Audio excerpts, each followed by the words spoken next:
Bonjour à toutes et à tous, aujourd'hui on va parler d'une vie sociale qui fait du bien. Alors une commune, c'est aussi la manière dont on prend soin les uns des autres. Aujourd'hui, l'isolement, la santé mentale, la précarité sont des réalités. Alors comment on agit concrètement pour que personne ne soit laissé de côté? Les familles nous disent qu'elles ont besoin de solutions simples et adaptées. Céline Landel de l'équipe BAM, qu'est-ce qu'on propose? Alors d'abord, répondre aux besoins d'accueil dès la petite enfance. Nous créerons une maison d'assistante maternelle et une extension de la crèche pour que chaque famille trouve une solution. La pérennisation de la crèche des Arcs sera également travaillée. Nous mettrons aussi en place un transport dédié pour le club loisir, notamment sur le versant des Arcs, pour que tous les enfants puissent accéder aux services. Alors le pouvoir d'achat est également une grande inquiétude. Nous sommes dans un territoire certes dynamique, mais sur lequel la vie est chère. Alors qu'est-ce que l'on propose?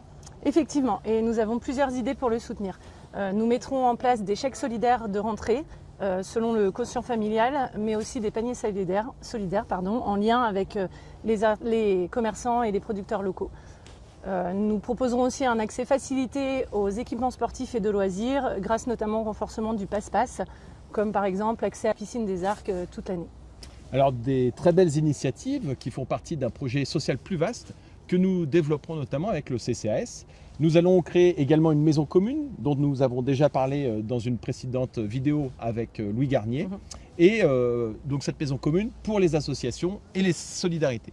Donc je suis avec Chantal Guénaud qui fait partie de l'équipe BAM. Peux-tu, Chantal, nous en dire plus? Oui, ce sera aussi un lieu d'écoute, d'accompagnement et de lien.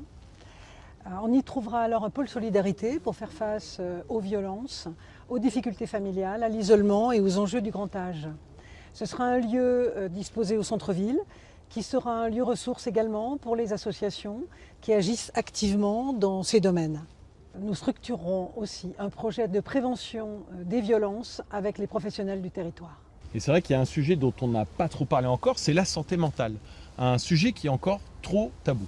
En effet, c'est pourtant un enjeu majeur. Nous renforcerons la prévention, notamment des addictions. Pour cela, nous travaillerons avec l'hôpital, avec la cité scolaire, avec la maison des saisonniers et avec les professionnels de santé. Nous créerons également un réseau de commerce refuge en station, un espace de confiance où les personnes dans le besoin pourront être accueillies, écoutées et orientées. Prendre soin de la santé mentale, c'est prendre soin du territoire. Eh bien, c'est vrai qu'une vie sociale qui fait du bien, c'est un territoire où chacun trouve sa place. De l'enfance au grand âge, nous voulons renforcer des solidarités concrètes, utiles et accessibles, parce qu'une commune forte, c'est d'abord une commune solidaire.